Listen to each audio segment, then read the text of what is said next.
Welcome to the Secrets Women Keep podcast. I am your secret keeper and confidant, Lauren White.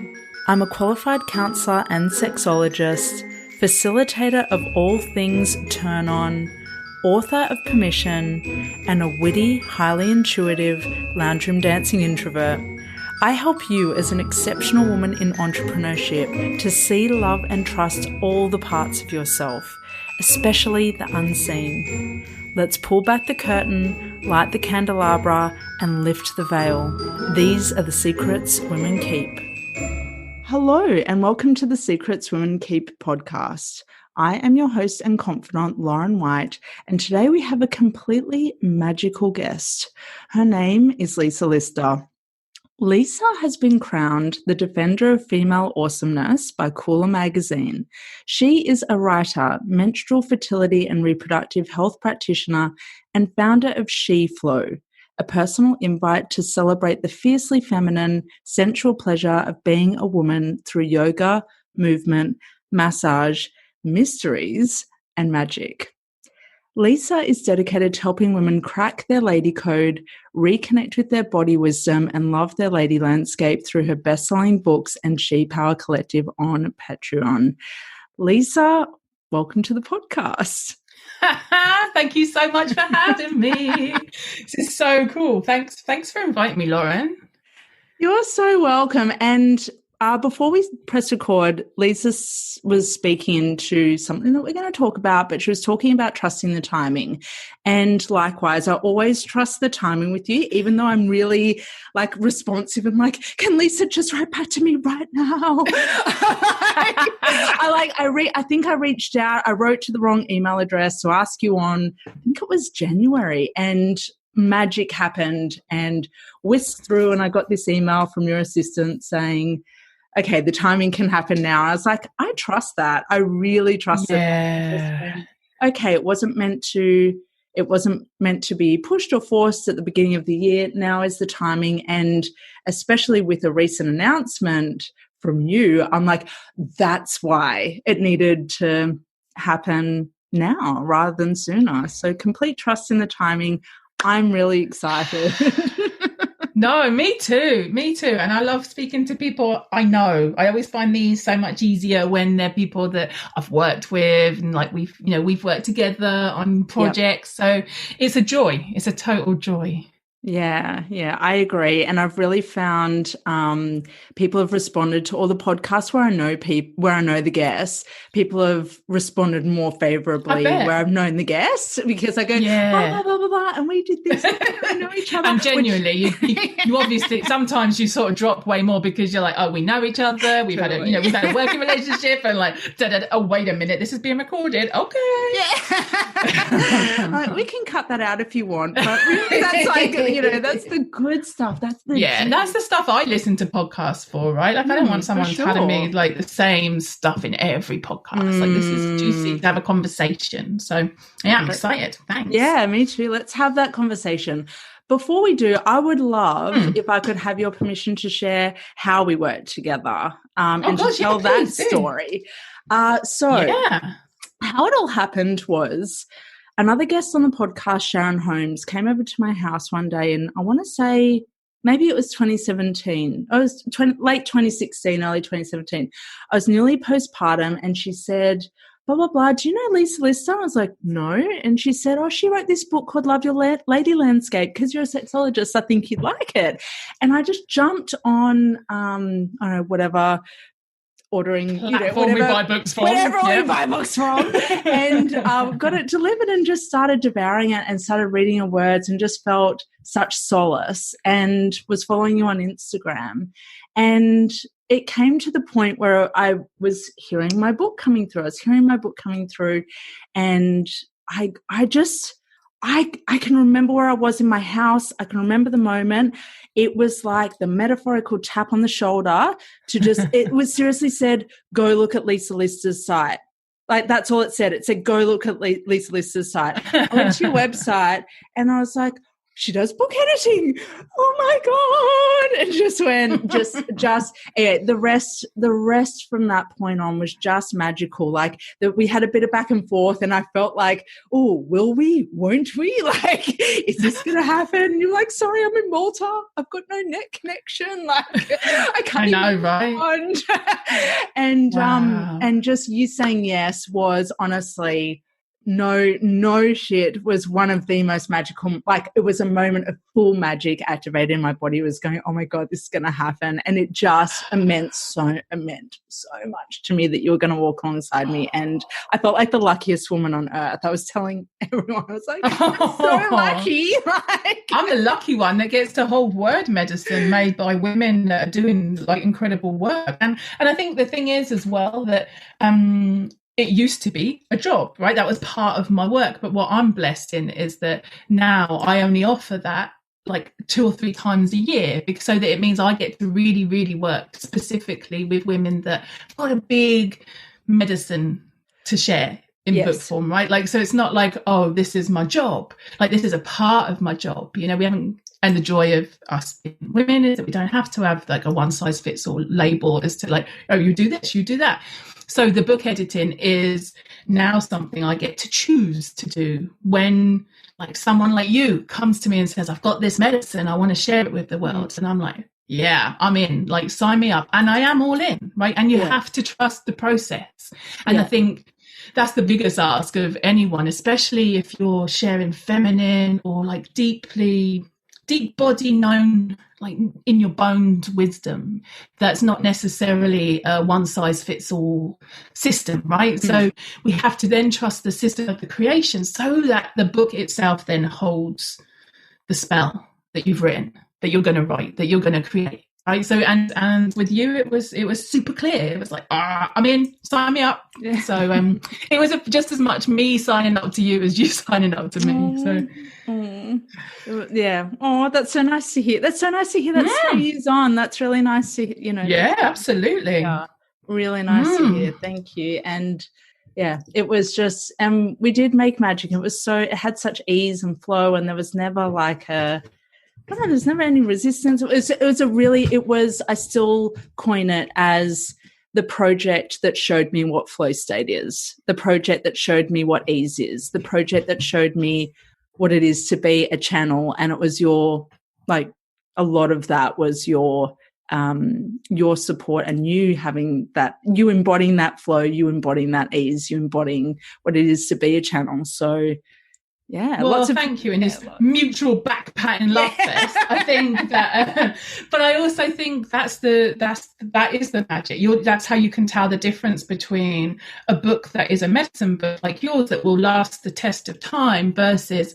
a beautiful but, how to self-help manual, for instance, which, totally have their place, but actually, in terms of what's necessary right now is, well, for me anyway, and this is truly a personal preference and is why I, get to do the work I do, I guess, is because I want women's stories. Like, I want women's realness. I want women's like edges and the places they dance at, versus like, I don't want anyone telling me what to do. We don't need people telling us what to do. We need people reminding us who we are. Mm-hmm. So you want, if you're writing a book or if you're, or if you're reading a book, you don't want someone to go do this. You might think you do, by the way, because obviously we've been, we're in a society that will have us believe that we don't trust ourselves and our inner wisdom. So therefore we must trust and believe someone that writes something in a book to be truth.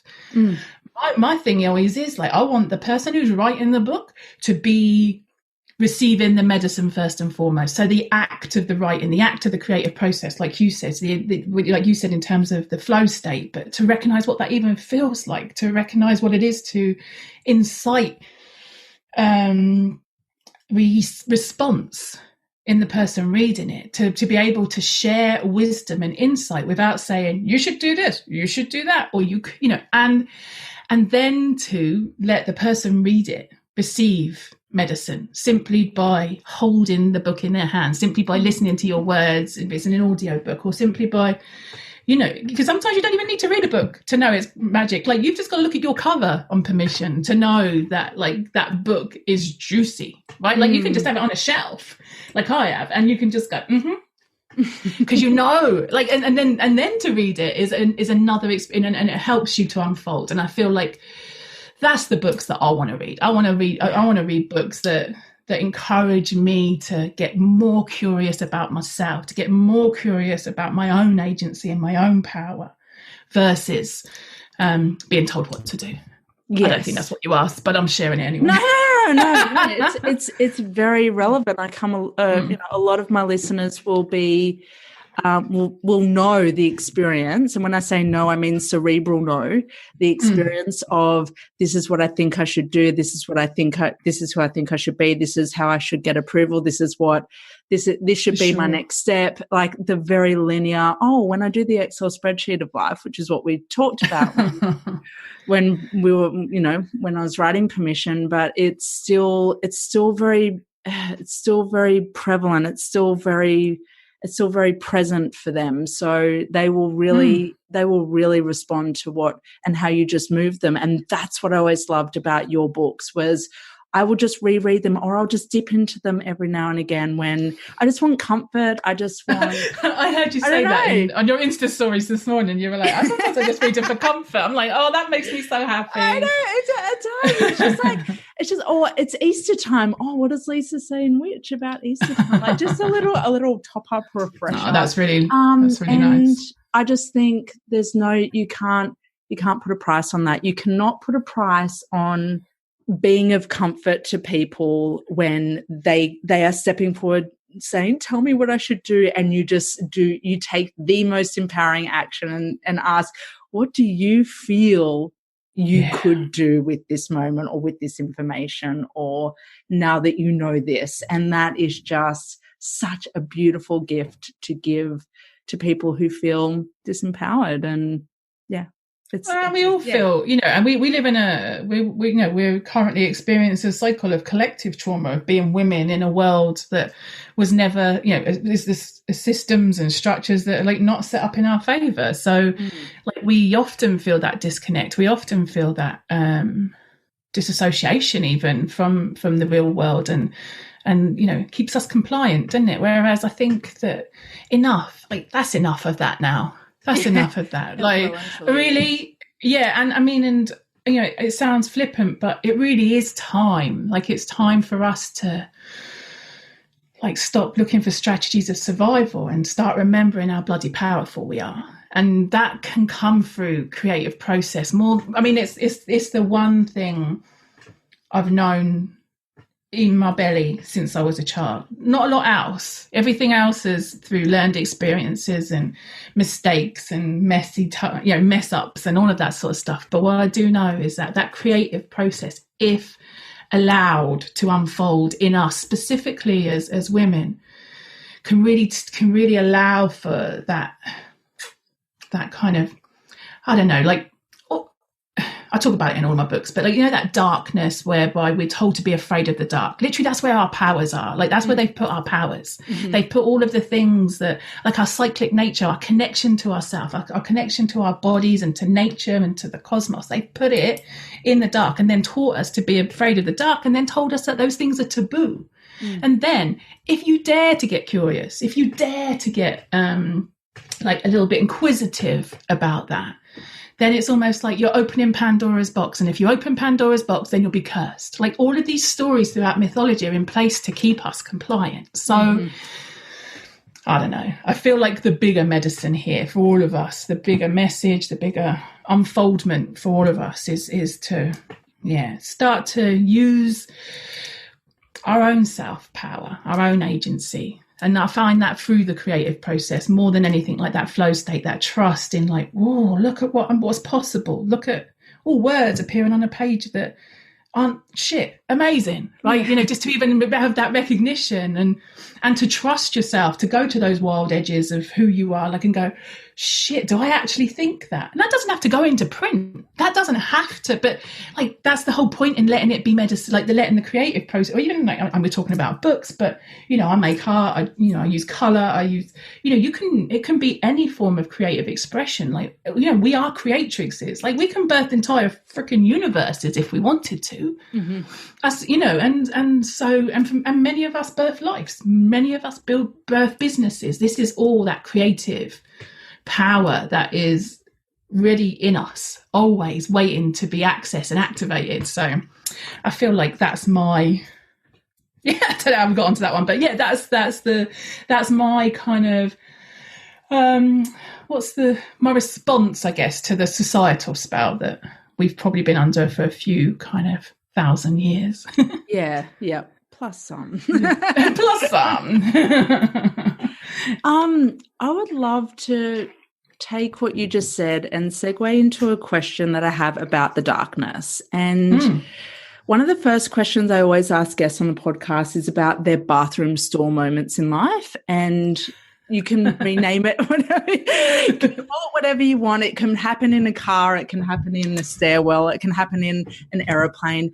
It's one of those moments in life where you are trying to hold it all together and it feels like everything's falling apart, and you're usually alone, and it's like there can be that push-pull of like, I want to be seen by someone right now. It's like, I want to be invisible, like no one ever look at me ever again. And naturally there's a lot of darkness that comes through in those moments. I was wondering if you had ever experienced a moment like that you'd be willing to share with us today.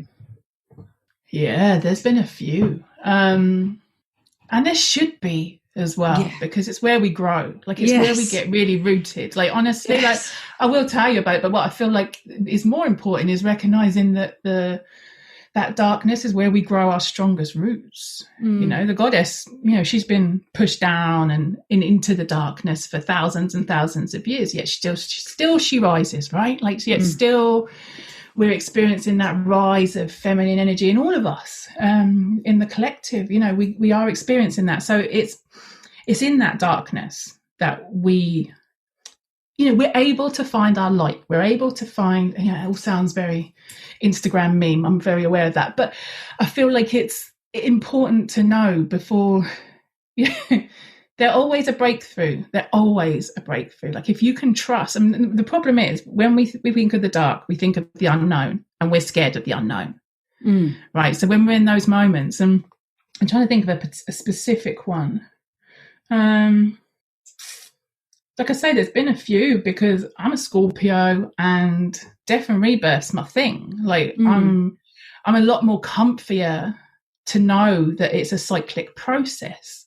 So, I mean, they can happen in very small moments, and then they can happen, you know, when you split with a partner. When I split with the person before I met, like, my forever love, my husband, right? Like, it was, you think it's the end of everything. You think it's gonna, and of course it is. Yeah. Like, and you have to die to that. Like, but the act is in the surrender. The act is in the let go. And then, like, realizing how tightly you were holding on to something that was a version of what you believed to be true. And can you surrender enough to be in the darkness of the not knowing, to be in this great cosmic void, of which ultimately it is, and surrender and be like, okay, take me. And then what? And then what? Because ultimately, unless you're dead, something happens.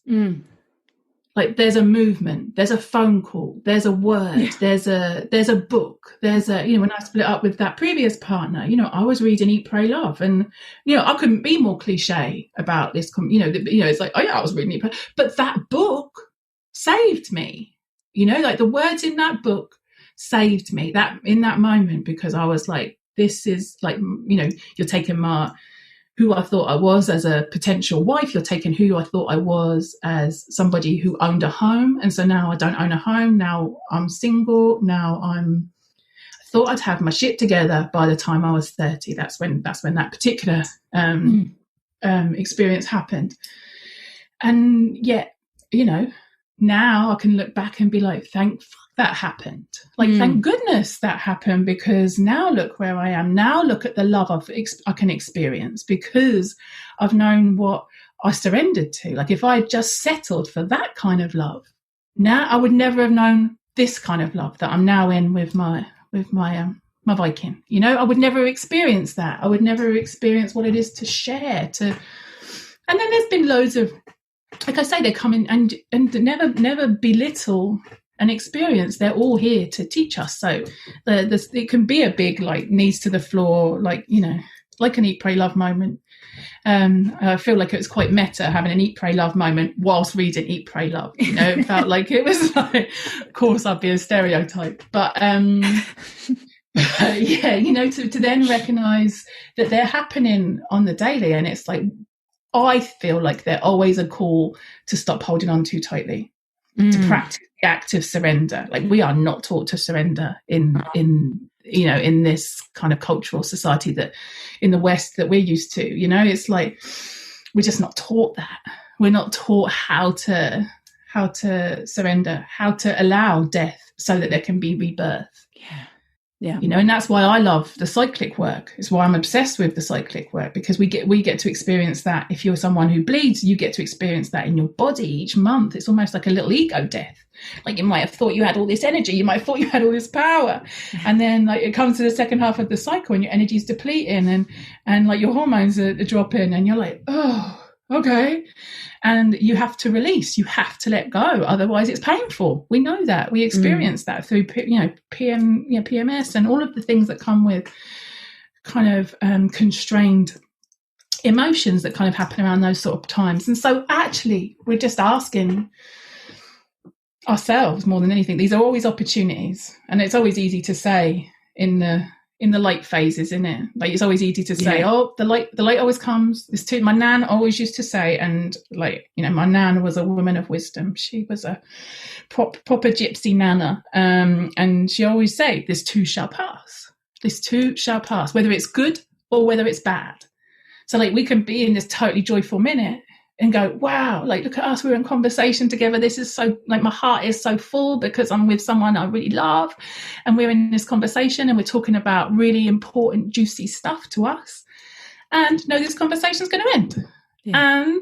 And that, you know, so we've got to recognize these in every single moment, that it's too shall pass. And then we don't get so attached. Then it's easier to surrender. Then it's easier for us to be in the unknown, because when we're in the unknown, anything is possible because there's no thing. Yes. Right. And I feel like that's the lesson that I mean, and honestly, I'm aware that this could also sound very, like I say, like a meme, but it's in the, you know, and it's much easier to say when you are in the light version of this experience, so that you can recognize that when you're in the dark, actually it's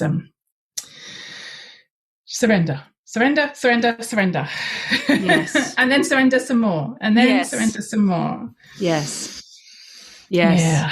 Yes. We are not taught to surrender. And the only example I think a lot of us have of surrender, if any, because it's such an elusive word, if you haven't felt it through your body.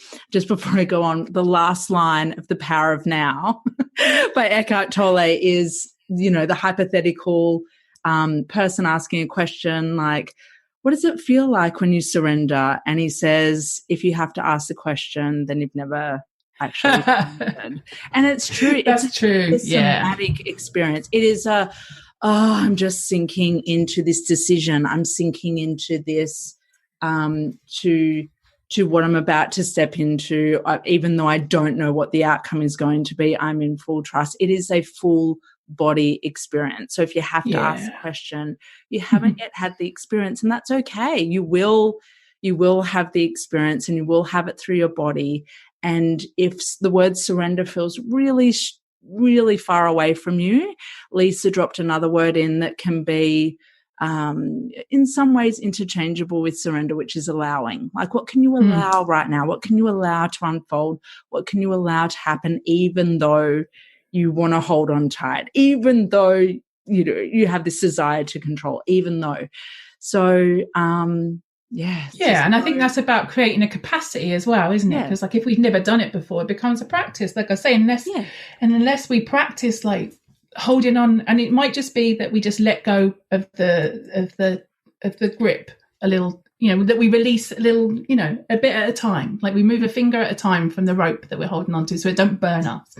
And then we also get to receive, which is, the biggest part of, I feel like, being in that darkness and allowing ourselves to slowly, like you say, tentatively at first, maybe, but if we've never done it before, if we've never experienced what release and surrender feel like, it's actually like, because the glory bit that I forgot to mention, the glorious bit is that we are then open to receive.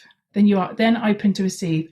And in the receiving, there's so many possibilities. That's what I mean. In that no thing, in that void, the cosmic void, there's like no thing. So anything is possible. And you, as the creatrix, like I've said earlier, then get to create what comes next. Yeah. You then get to call in, because there's space. If you're holding on to absolutely everything, if you're like, this house is mine, I'm not giving it, like, I'm not going to let it go, I'm going to fight for it, And in some cases, fighting might be the right thing.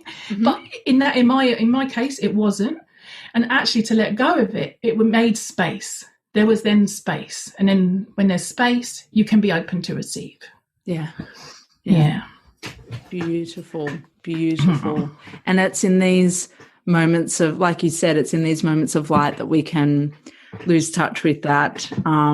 So in the moments of darkness, is there a different way that you go about it to remember that truth about how you... I think if we get in our heads, that's always a problem. Like if we're trying to remember in a kind of cerebral way, like, oh, okay, oh shit, it's all a bit dark around here, isn't it? Like I need to start surrendering. Like it really, I feel like when you're in it, you're in it. And there just has to be, and it's what you said just a second ago, Lauren, about allowing, like there has to be an allowing. And that's the only word that allows unfoldment to happen. That's the only word that allows revealment to take place. And it's simply a big inhale and an exhale to like looking around and going like, is any of this in my control? And even if it is, how about for a minute, I don't try and control it?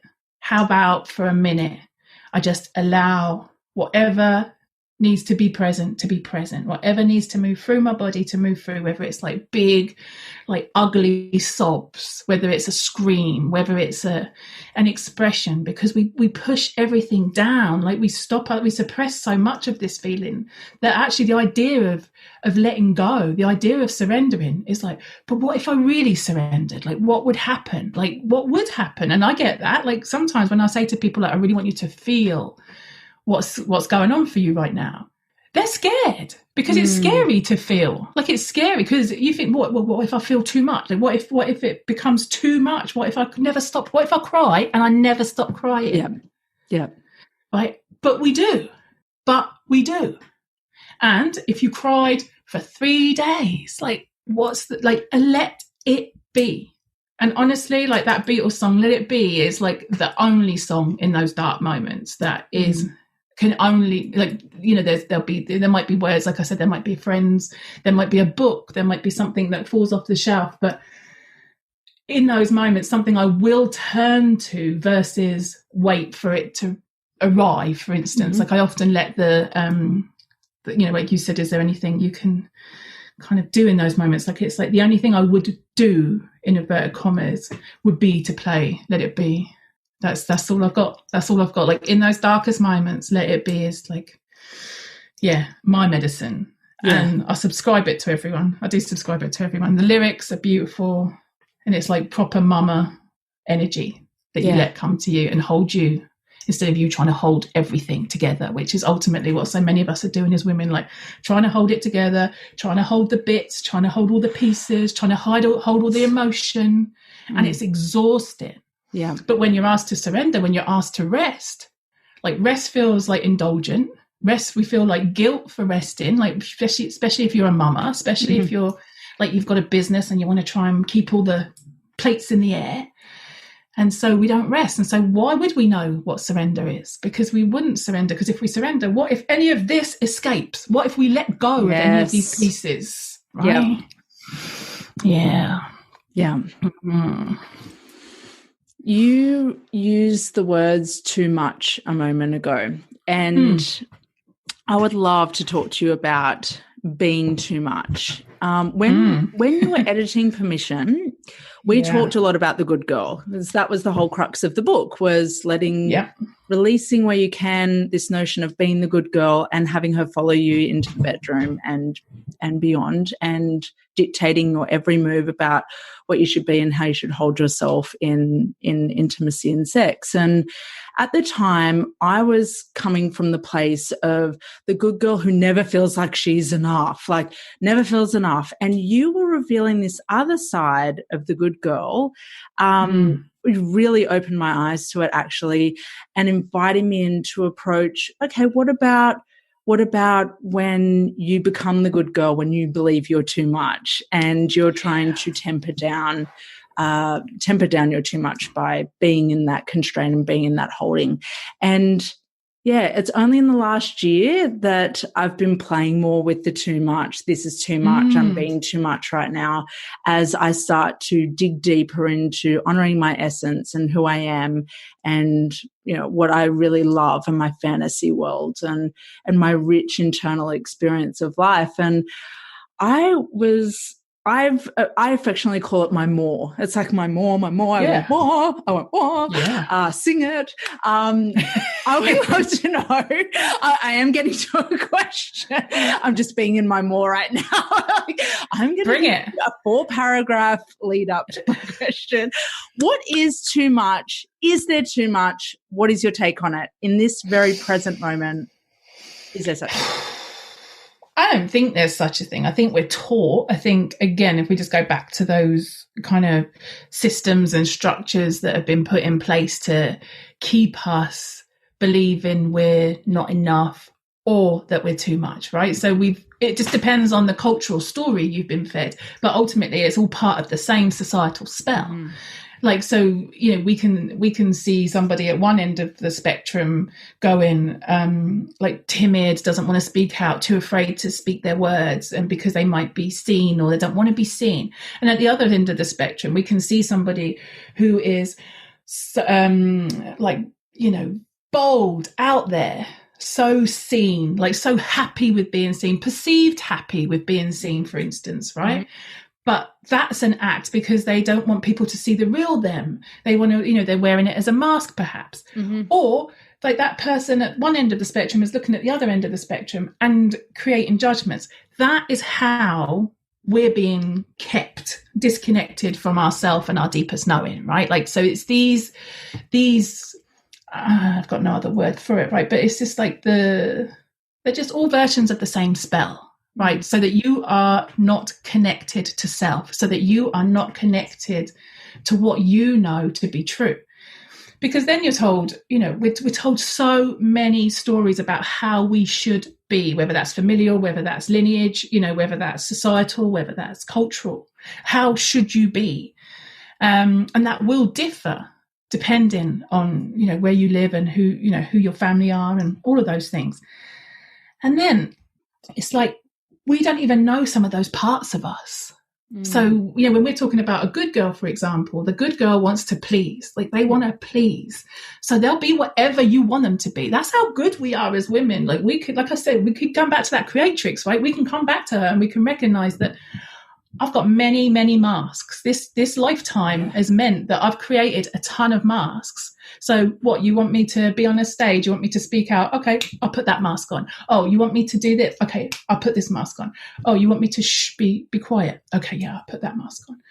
Depending on who we meet and like who we're trying to, like whether we're trying to impress them, whether they, you know, what they want in bed, like you said, like however that can be, without for 1 minute checking in as to who we are. Like, how do you feel in that moment? How does that person make you feel? Yet we are programmed to be outward, like to think about what that person is feeling, thinking, experiencing, and adjusting our dial of usness, our presence, for want of a better word, like to meet their needs versus like, and in the meantime, not even versus anything, like in the meantime, not even knowing what our needs are. Yeah. Like not even tuning in long enough to go, wait a minute, like what? So, and it's like, on a podcast before, I would have been, when I first was asked to do podcasts years and years ago, I was like, I have to be a certain version of Lisa so that it's acceptable.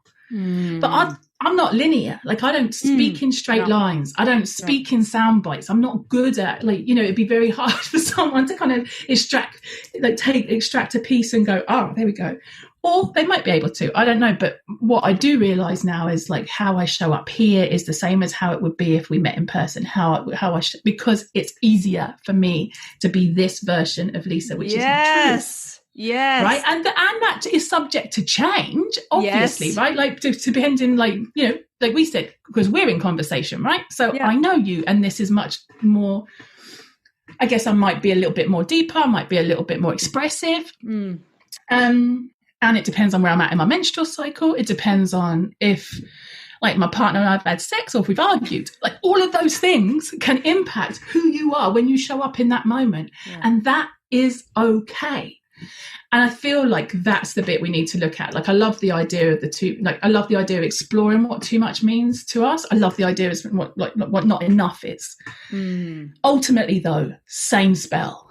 Yes. Same spell. Ooh. Same spell. Yeah. And both are like you say, when we're looking to express ourselves, when we kind of look to those edges even and go, oh shit, like, what if I did do that? What if I did ask for that? That's when those questions are too much generally come up, is like, actually, when we do start tuning in, when we do start listening to like what our needs, our longing, like what it is we long for, like what is it we're yearning for, like how do we want to be touched in bed, how do we want to be touched on our body, like how do we want to be spoken to, what food do I want to eat, like how do I want to be nourished, all of those questions. That's when you start being like, oh, even me, for instance, like I used to not tell people that I was like, I was allergic to a certain sort of food because I was too worried I'd be like put in a category, oh, she's like one of those people that's picky, and it's like, oh my goodness, if I eat that, I'll put it to, I could have a reaction. But of course, I would put the needs, like what people's opinions of me would be versus the actual, like how over my own needs. And that's what so many of us are doing on a daily, moment by moment basis. And then when we do start to check in, that's when the too much can come in. Yeah. Like, I think that's when the too is, like, when we recognize, like, oh, I like that. Oh, I'm going to ask for that. Oh, but what if they think that I'm too pushy? What if they think, what if? What if they do? What if they do? And I think that's the stuff. And then we have to open more questions. Like, what if they do think you're too much? Like, what is it they need to learn in terms of who you are, if that is what they think? Like, they should be asking the questions too. We all should be asking better questions, being more curious about ourselves, but being more open to the expression of each other, however that may be, and whatever that may look like, and however freaky that may come across to some people. And like, freaky is good. Like, so honestly, like, we just got to start letting the things that begin, because it's been a story we've been told that, oh, that's a bit freaky. Oh, that's a bit out there. Yeah. And what if? What if it's one of the keys to our freedom, our personal freedom? Right. What if I get self-power from expressing myself in that way? What if my power is juicy? What if I am nourished? What if I am full up? Imagine what it would be to be full up. And we often think that about people that are in bigger bodies, for instance, that they're too much because they consume so much. And it's like, what if we did consume too much? And that's how we're taught that, like, consuming too much. I mean, I'm in a bigger body, and there was often judgment about, like, oh, like, you don't eat a lot. I understand why you're fat. And you're like, wow, like, because and it's just like other people's versions of what nourishment should be. And so it's a lot of shoulds. It's a lot of shoulds. It's a lot of other people's stories, belief systems, opinions put upon you. And that's what we need to be breaking that spell in all the little ways, which are all about, you were talking about the somatic experience is we can only start to really understand ourselves when we practice, like, chatting to ourselves, like asking ourselves, like, what does that feel like? What does that even feel like if someone says that to me? Where am I feeling that in my body? So that we can start to trust ourselves again. Because we're only going to trust ourselves and our wisdom if we trust our bodies. And a lot of people overlook the power in all of the small, repetitive, daily stuff. That is where you start, and that is where you keep playing and experimenting and exploring. And I say it to my clients. I've said it about sex. I've said it about power. I've said it about consent. I've said it about personal preference, everything. It's the small stuff that you overlook, but that is repetitive and wears you down or keeps you in holding. And that is where you start. You start with the small things that are actually representative of the big things. Yeah. The small, and honestly, the simplest practices are the ones that are always going to bring you home. Like, honestly, the things that we take for granted, like the breath, they're just simply touching our heart, touching our bellies, like touching our body, like honestly, making sure we're in it most of the time. You know, like every morning I'll tap my body because sometimes I'm not in it. Yeah. You know, even someone who, like me, who is so-called trained in, you know, the space of somatics, trained in understanding these bodies, you know, I'm still under that same societal spell. Yes. We're all having to break it together. So, yeah. Lisa, what are your edges with being too much since we worked together in 2018? Like where are you at with the too much personally? Interesting. I'd say, and it's not too much, it's because throughout, like I'm a writer first and foremost, like a creative, an artist, I'd say. And in doing that, I've always been like what I call a journalist, and not in the sense of, I mean, I am a trained journalist, but someone who journals life, like who journals her experience and who shares that experience. I guess like my edges have been sharing myself in a world that has become so narrow focused now, like because of many things, but the world specifically because so many people spend so much time on social media. So literally their focus is become narrowed by looking at a very tiny screen. But what that's doing to their bigger experience is narrowing their worldviews, because whilst you think it's you've got access to all this information, which you have, what you've not got information to is knowledge, right? Like what you've not got access to is your own body wisdom, because you're literally so like tunnel visioned into this device, like to this tiny screen. So like literally blinkers. And so I guess what I've noticed is that I feel like my edge is like, I don't want to share me in a world that has become increasingly more judgmental, in a world that is increasingly more this or that versus what about this and that. And you know, like what if you're right, and like why can't there be two? Why can't there be this and that? Why does there have to be this or that? And in that world, my edge, interestingly, is like the too muchness of vulnerability. You know, the too muchness of putting myself out there in a way that I used to fully enjoy felt too much. Actually, it felt too much to be then putting myself out there to be judged by others. That's not what this was about. This was always a creative process for me. It was always creative to share on Instagram. It was always creative to share in a blog.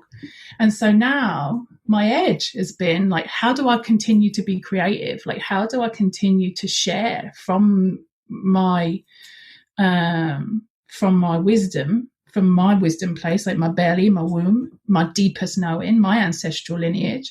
How do I share that and honor myself in the process? Because I'm not putting myself out there for to be judged by the this or thatness of life. It's not like, I mean, I think any of us that writes books, any of us that create a thing, like of course you're putting yourself out there for judgment and critique. Like that's such a different thing. Like and conversation, like that's what it was always about for me. And so yeah, it's almost as if like the too muchness is like there was too much of me out there that I had to pull some of that back in. And that I never practice. So, and it's almost like the cyclic nature of my work meant that I spent a lot of time in the feminine energy, which is messy, which is spilly, which is very like not structured. And it's almost like when there's no edges, like you share everything. When there's no edges, like you turn into the sea, like you just return back to, like, you know, you're not a contained pool of creativity. You're then basically this, which is great because sometimes we need to go back to the sea, replenish, pull in. And so it was like recognizing, actually, I need to call in a little bit of that masculine structure now. I need to create some container for my creativity, for what I share. And I have to practice some discernment. So it's like, it's almost like that's my too muchness. Like it's like the allowing it all to be there. And then now to be like, oh, actually, to contain that on my terms, not on societal terms. I don't even know if that makes sense, but like it's definitely what I feel. Yes, it does. And as someone who has witnessed your work since, you know, let's just say end of 2016, I've definitely noticed that shift. I've definitely noticed containment in you, and it felt, as an observer, it just felt pure. It felt like pure health. It felt like pure necessity. And I have a She Power collective where which is a Patreon space, and of course it's not private. Of course it's not safe in inverted commas, but at least I'm creating a space, a place on the internet where I'm inviting people to be in process. Yes. Right, like to be in process versus like you haven't got to have your shit sorted out. You haven't got to have like the correct terminology. You haven't got to have the right words for things. Like we are exploring things here, and there's permission to like mess it up. You know, there's permission to go like, oh, that's not how I should say it, is it? And like, absolutely not. That's absolutely not how you should say it. And this is what we should look at as we explore what's unfolding in our landscape, like our inner landscapes of being in relationship with each other, with partners, with sex, with our bodies, and in relationship with the greater kind of landscape of the world outside our window, right? So, and it's like that is how it was like literally I create a container to be in process so that there could be progress. Because if there isn't process, there's not progress, right? Like if you keep saying this is right, this is wrong, and don't give people the space to explore, don't give people the space to be curious, then what? What are we doing? Like what are we doing in the world if there's not that space? And your Patreon has intentionality, whereas something like Instagram, that open forum state, it's like there's no accountability, and I mean that in the sauciest version of accountability.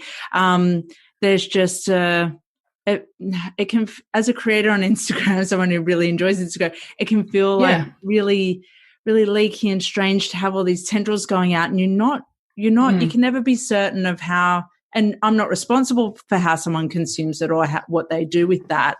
But from what I'm hearing about your Patreon, what I've always assumed about it is that there is that intentionality, there is that sense of shared mission and vision in deeper questioning and inquiry that just isn't possible on Instagram as a free platform where anyone, and that's all it is. It's a free platform, and like if people just like, if you just allow that to be it, but if you're going to make it where you judge people and tell people this is how you should show up, if you don't do this, then you're this, and the biggest deal for me is that no one gets to tell you how to show up. Nobody.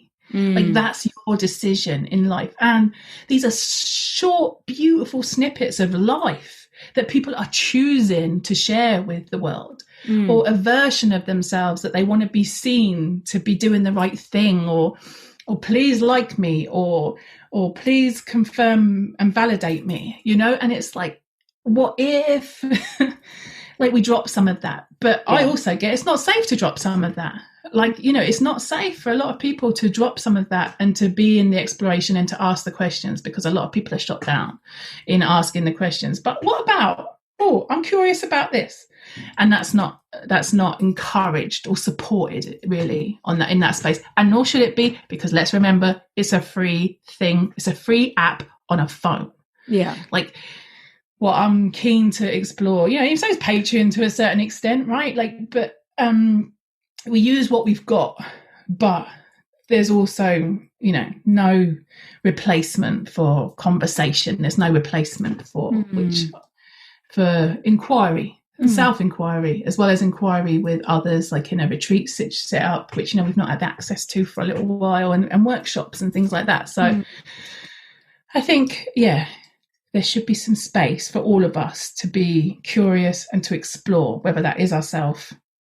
Mainly ourselves, because I don't really know what else there is to explore. And that may sound selfish, but ultimately, if we know ourselves and if we're kind of rooted into the truth of who we are in terms of like, oh, this is who I am. Oh, this is what I like. Oh, this is how I want to show up. It just makes it so easier to then be of service to the world. Yes. Right? Like, you can't solve everything unless you know who you are. Like, if everything is going out, you just become a martyr.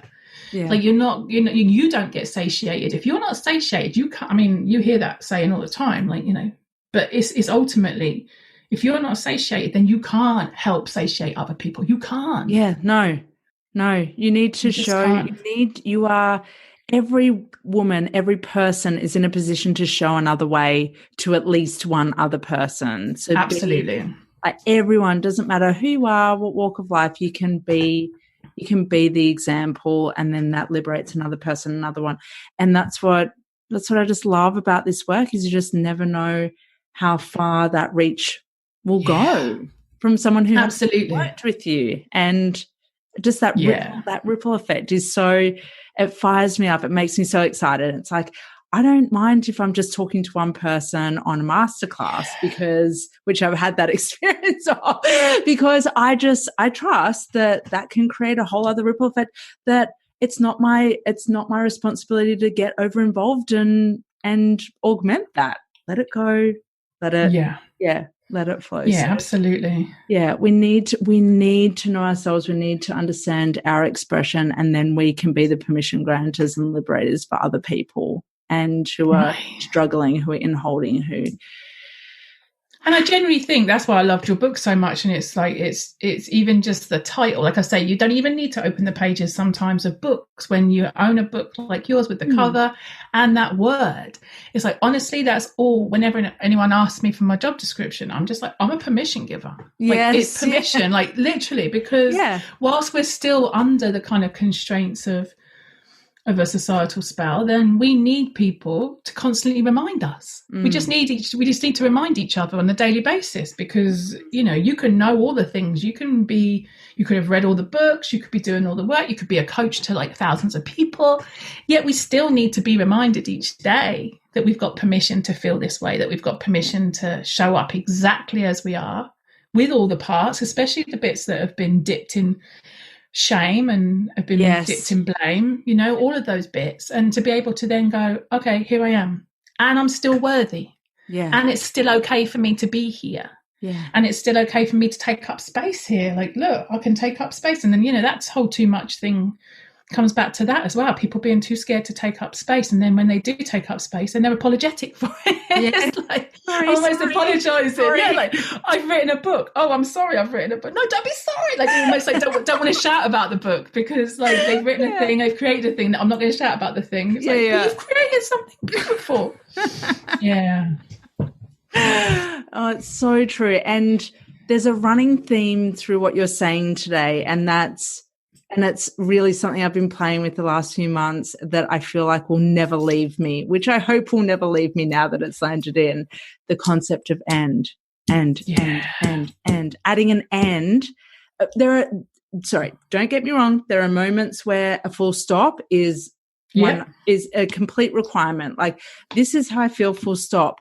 What I love about the end is it gives that space for duality. It gives that space for being dynamic, for being multifaceted, to not have to be one thing and be linear and some of the other to have it comes back to that, what you said. Well, exactly, right. So it comes back to being in the darkness, so you can have that void, so you can be in the void, because there's possibility there. Yes. If there's an and, there's possibility. In which we can then allow there to be colour. We can allow there to be views and opinions and conversation and discussion and as opposed to just being told that you can do this or you can do that. It's like, no, that's not a juicy life for me. I'm not going to accept it.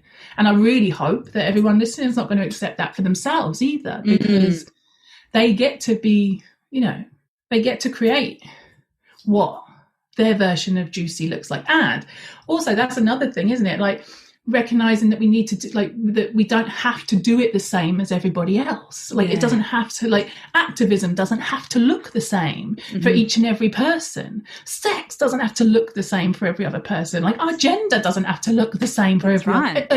Everything is up for possibility. There's a possibility, there's a spectrum, and there's a range. And I feel like if we don't put the and in, the range is very constrictive, it's very small.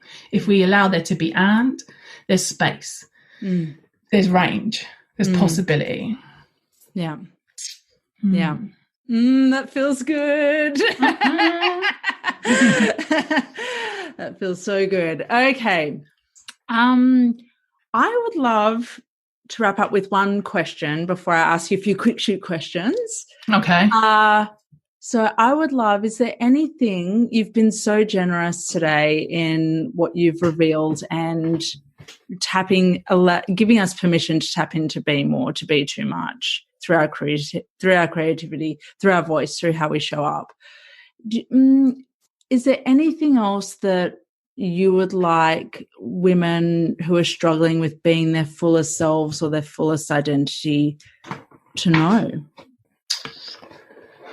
I don't think there's anything to know. That's the deal, isn't it? I feel like if we can, I hear you, and I'm not being facetious. No, I just feel like I love it. It's how I am when I edit your books. I'm like, and what about this though?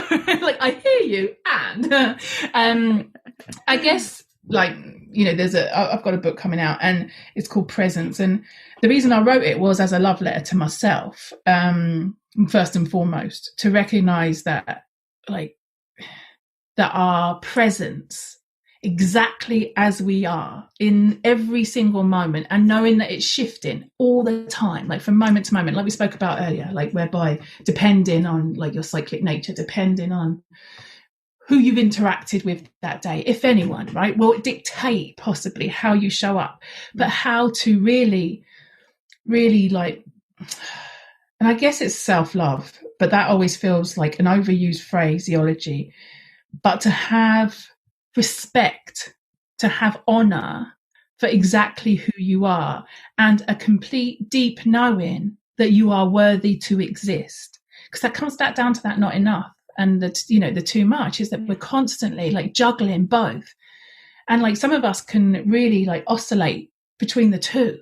On a moment to moment basis, and yet that sense of worthiness is if you know you are here, I've got on my wall here, it says you lose your power when you don't know your worth, and it's a little love note to me. It's a love note to myself that unless I know that I'm worthy, and if I'm keep looking outside of myself for validation, for permission, and Lauren and I will happily be your permission givers, hold your hands until that realization lands in your body, right? And it is a realization that does have to land. It's a practice. We've had years and years and lineages of being told this is how it is, and so we're the ones here now unpicking it.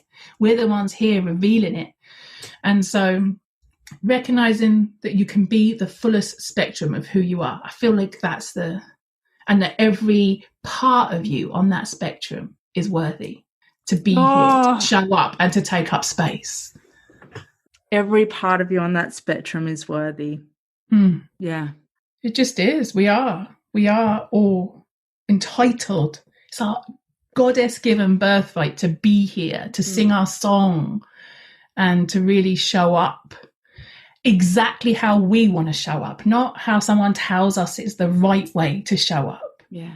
Like, so, you know, some people are bold and out there and have pink hair and tattoos and look glorious. And then other people are scientists. Other people are reading books so they can share their wisdom. You know, everyone's got their part and place. Yeah. And you don't have to be one or the other. Yes. Like, I love Real Housewives, but that don't mean I'm not spiritual as shit, right? So, like, I get to do both. Like, you know, I've got hot pink acrylic nails, but I love being in nature. I love digging my garden. Like, you can do all the things. Yeah. Not, you know, no, I don't mean like, you're a woman, you can do all the things. Like, don't feel like that's a pressure. Yeah, I just mean you can do whatever on the spectrum feels good and right and juicy. Yeah. Anything that nourishes.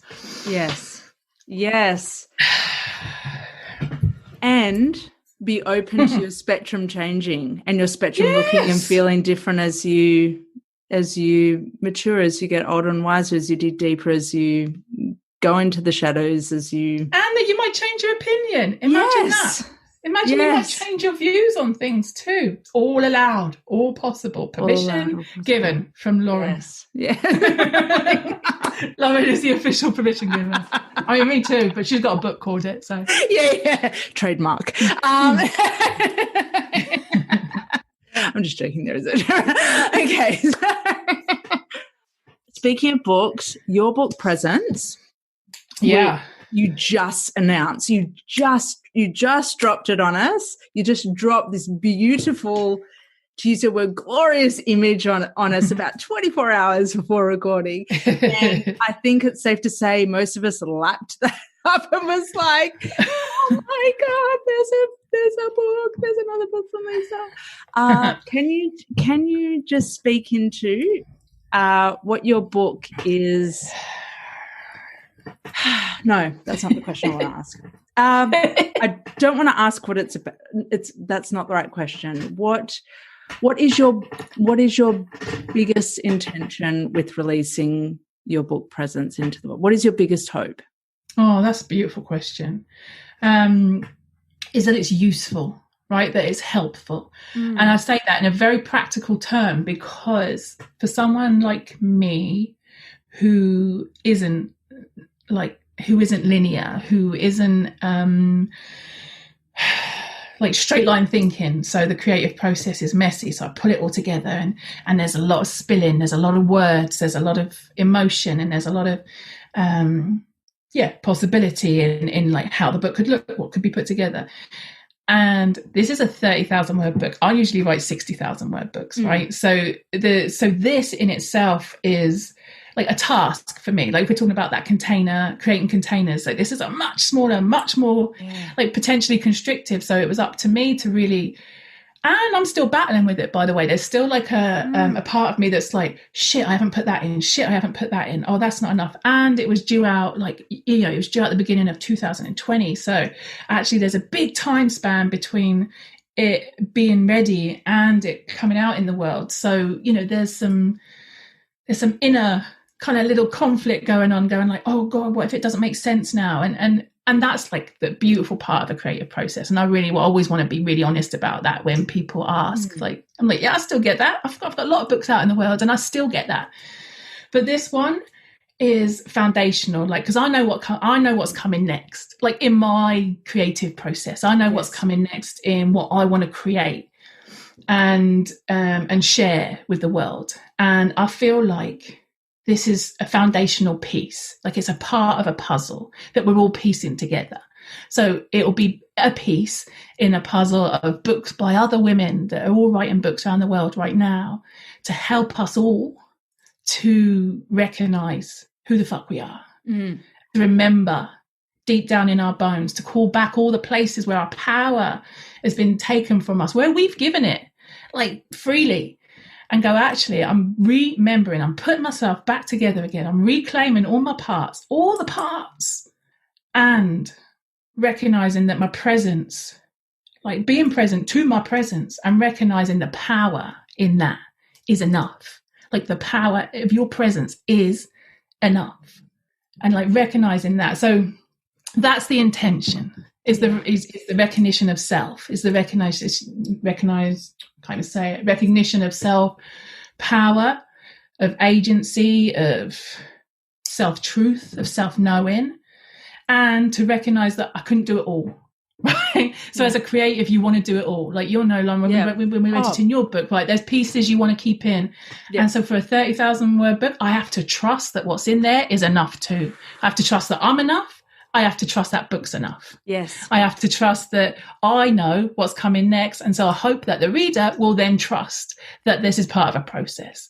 So there's my books that are coming next. There are people all around the world, like, who are all writing books around this. I can feel it. Like it's, your book is part of that. Like these are all parts of the puzzle of helping us to support each other as we grow those strong roots so that we can rise, because there's no point telling people to rise if you're not rooted.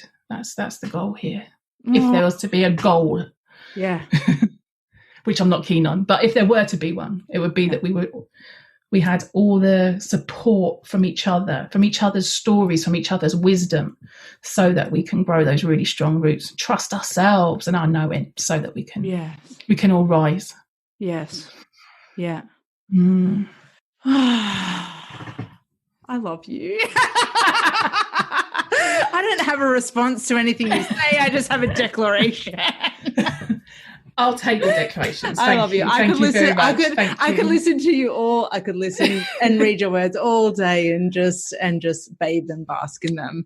I can't wait. I can't wait for the book to come out. I can, having followed your work, I can feel the shift that's required for you to create and I don't mean small, just in word count, smaller container. That is a big shift from what you've done. I also feel like intuitively it's a necessary step for you to really be in what you were speaking to a few moments ago about what your too much is. Yeah, right. That was actually a requirement. You couldn't do things the way that you'd always done them. Yeah. Absolutely. And it's an expanse, and it's a it's a breath, like it's an in-breath and an out-breath, and we're kind of creating that all the time in our being. And if we can recognize that, it's like, and then it kind of can replicate in the creative process. So there was a teeny bit of constriction, and now hopefully because of that, there's something solid that people will get and be able to make sense of, so that what comes next with the expansion will make sense. Yes. She says, fingers crossed, toes crossed, everything crossed. It's guaranteed. It is set. It will be received. Yeah. The constriction with your expansion will allow us to receive and to feel. Yeah. It's just there are a lot of things going on, and it's all beautiful. And it's all necessary, and it's all going to work. It's magic, and like everything that you generate. Lisa, can I ask you a few quick shoot questions? Yeah, please do. To get a few other little facets of who you are. Go for it. I would love to know, what's your favorite taste? Oh, pomegranate seeds. What's your favorite ritual? Sex. With someone I really love, with a Viking, here with my husband. But it's like good sex, good sex, and like with someone who loves you and loves you back, who you love and who loves you back, and who you can be your real self with. I think that's like the most intentional ritual, and so much is made in that space, like love ripples and potentiality is available in a ritual like that. So yum. What's your favorite secret place? Well, it wouldn't be a secret if I told you, would it? Well, it is called the Secret Swimming Heap, so we do expect a little bit of revealing. Well, there's a few, but one of my favourites, and I mean, it's not that secret now because I've shared it in books, but in Glastonbury, in the Abbey, in Glastonbury Abbey, which is this really beautiful place, there's like secrets within secrets in there. Like, so it's perceived as a church, but ultimately it's way more magical than that, if you know, and if you feel, and if you can sense, if you trust. And then there's a beautiful stone whereby if you sit on it, and you can feel like, it's I was taken there on the first, and I was a very cynical journalist when I was first taken there, and this goddess, this beautiful like woman in suede clothes and tie dye, was like, "You need to sit on this, Lisa," and I was like, all right. And I'd just been told I had endometriosis, and so I was like, oh, whatever, I'm not into this. Like, I was fuming, I was just angry at life, and I had taken this job, and then so behind the kitchen in the abbey, there's this beautiful like stone, and those who know, like, it's not obviously on their guidebook, but those who know that there's this beautiful stone, and so this beautiful goddess woman said to me to sit on it. And then ever since, I mean, I've lived there for a couple of years, and then ever since, that's where I go now, because the energetics that it holds from all these women, like sitting astride this stone, where they've been told that women used to bleed into it, and then it was used in with the herbs, and it was made into medicine, it was made into all gorgeous sort of possibilities. But actually, like, just sitting on it, the potency from so many women. So even if it isn't true that it's magic, it's still one of my sacred places, in the sense of like just women over the ages have sat on that stone. Even in the last 10 years have sat on that stone with that same intention of release, like what we were talking about at the beginning of the call, you know. And it's like, and it holds such, I remember the first time I sat on it, and the energy that I felt move right up through me, in me, up and out of me was so potent. And so it's one of my favorite places. It's not that secret, but you're not having all my secrets. I'm a Scorpio, I can keep them close forever. I really want to get you back on in your ovulatory phase, and just okay, come on, like, ovulatory bordering on luteal, and be like, okay, you still got like you got the energy. Get me on one of them crossover days. Get me on a crossover day, and now many ones, but yeah, it's true. I love it. What's one word that you'd hope people would use to describe you? Oh, that's nice, isn't it? Wow. I'm literally looking around my room going, God, I've never thought about that. And it's actually it's a hard question to feel, Lauren. That's a really hard question to feel. Supportive. I don't mean like helpful or nice, because that's not always how support is. Right. But like, I always want to be supportive, and I hope people experience that when they come into my being, into my own presence, that I want to support them. I want the best for them. I always want them to rise. You do. Good question. Good question. Yeah. I like it. Yeah. What gives you goosebumps? Good sex. Tell I'm a Scorpio, hey. Good sex. When a beautiful piece of art as well, like if someone makes a piece of art that really touches me, and it creates a bodily response, like goosebumps, is always that happens to me. And what was I going to say before I interrupted myself with art? I was going to say something else. Goosebumps. Oh no, that's it. It's gone. It'll come back if I'll have to message you if it comes back. Yeah, message me. I don't know. Message me, because you'll be having goosebumps about the thing. Exactly. When it comes up. I think maybe even conversations like this, when someone meets you, when you're met, is always a beautiful. When you're fully met, right? When someone trusts, like, that, you're non-linear. You might not say the things that like would be the right thing to say for a conversation on a podcast, for instance, but actually you're able to, you feel comfortable. You feel comfortable seeing, met, you feel nourished from the conversation, and then like afterwards, like you've got these little goosebumps going, like, oh, that was so good. Yeah. One of my favorite sensations. Who is one woman who's really seen you?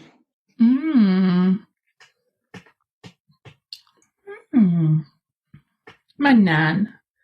I just looked around, there's a picture of her there, and it's like she was this fiercely, not fierce, but she was like no nonsense, but she was very fierce, and she was a mum, like she was mum to like 9 children, so and then 2 that died in childbirth. So she was a strong Irish woman, and she always knew I was magic.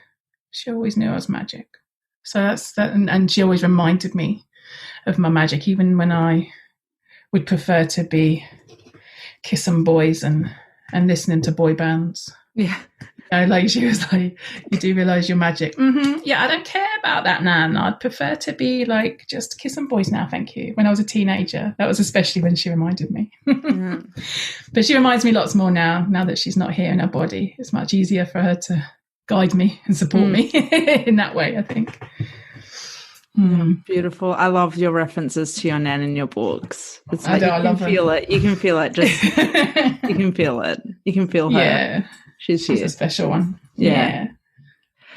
Lisa, thank you so much for exploring what it is to be too much and so much more than too much. No, thank you. Thank you. You're so welcome. It was a joy. It was so great to reconnect. And I have no doubt that this is the kind of episode that listeners will re-listen to, and new pearls of wisdom will drop in on the second, third tune in from, because it was just, when you speak, it's clear and rich, like and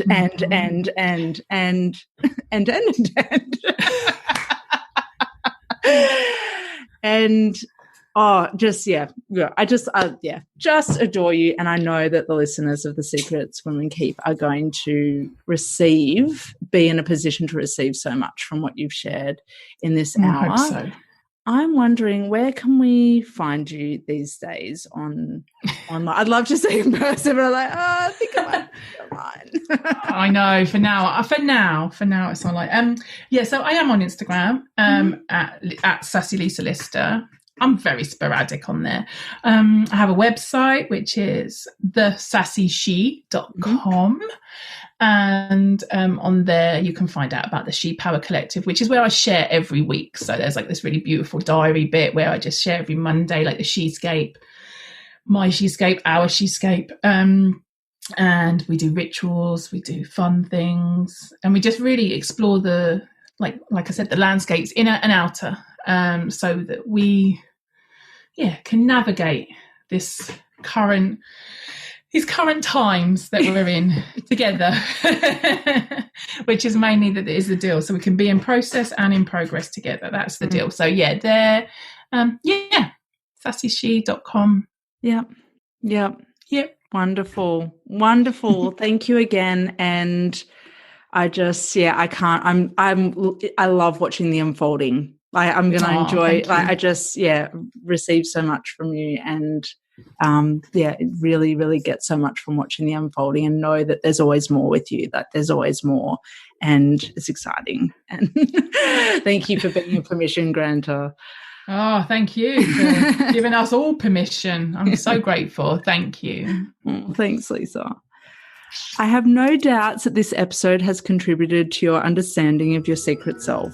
If it's activated you, take the next saucy step, and by sharing and tagging me on Instagram, so that together we can create an even bigger impact of women feeling seen, heard, and understood.